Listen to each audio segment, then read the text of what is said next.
which makes this week's surprise even more meaningful. Sean, writing on Instagram, "We're all blown away by his generosity. The last year and a half haven't been easy on this industry. We're hurting and we're exhausted, but this incredible act of kindness has restored our faith in humanity." That faith in humanity now going viral. The story has been shared more than 2,000 times on Facebook.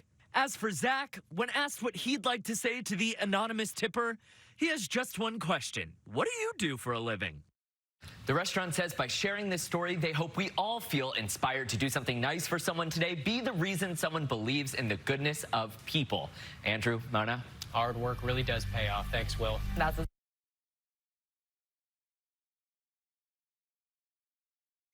This is Southern New England's trusted news source, Good Morning Providence.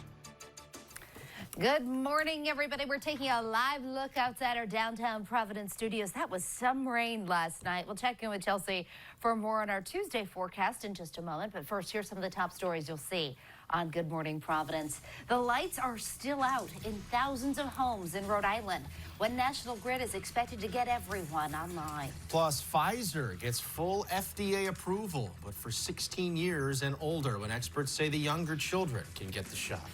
And put on notice, a local school committee votes to sue over the face mask mandate, how this will impact students in that community. Good morning, everybody, and thanks for joining us. I'm Doreen Scanlon. And I'm Casey Kantz. It is Tuesday, August 24th. You said it, quite the rain that we saw last night. Some of the remnants, I guess, of Henri. Chels, good morning. And into the evening hours at this point, Henri is finally pushing away from us, and we have drying conditions outside this morning. Just a few lingering little spotty showers out for far eastern Mass. There's also some patchy fog this morning. 2.5 mile visibility in Smithfield, 3 mile visibility in Plymouth, 2 mile visibility in Falmouth, 3 over Martha's Vineyard as well. So depending where you're traveling to or from, be mindful that there is a little bit of patchy fog. We're looking at a mild and muggy start to the day. This afternoon, the heat and humidity are building. We'll see high temperatures in the mid to upper 80s with hazy sunshine expected, and this is just the start of the heat and humidity building into southern New England. I'll have much more in just a few minutes. Doreen? It's happening now. Thousands still without power here in Rhode Island. Our latest check with National Grid shows 13,000 customers still without power. Many of the estimated restoration times are later today or even Wednesday. This after another day of cleanup in Rhode Island after Tropical Storm Henri slammed parts of the South Coast. Yeah, residents there still dealing with power outages, downed trees, damage from flooding nearly 48 hours now after this storm. Good morning, Providence reporter Laura Pugliese live in the newsroom with more on the cleanup process. Hi, Laura.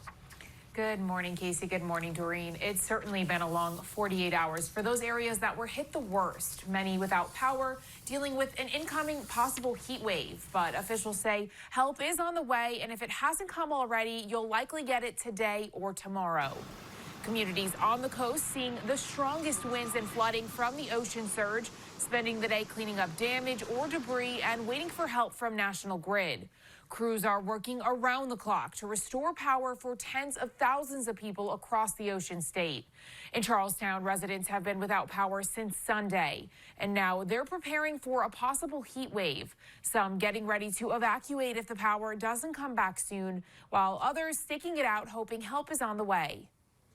The lake is my place to go. We're at the ocean, you know, and it's beautiful here in Charlestown Beach, and I'm not really concerned about it. Some people are, but it doesn't bother me. And the damage stretched inland to Hopkinton, where the community surrounded by trees has a massive cleanup ahead.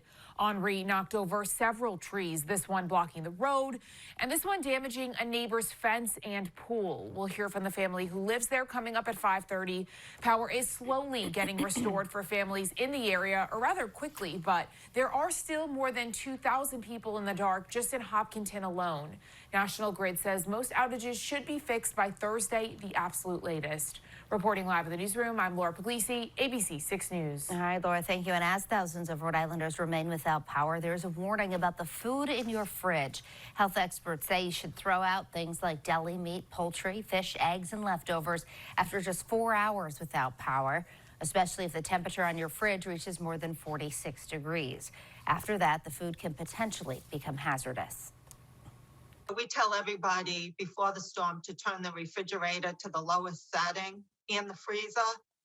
And if they don't open it at all, it can maintain temperature for quite a while. But as soon as they, start opening it and looking and checking, then we've got an issue.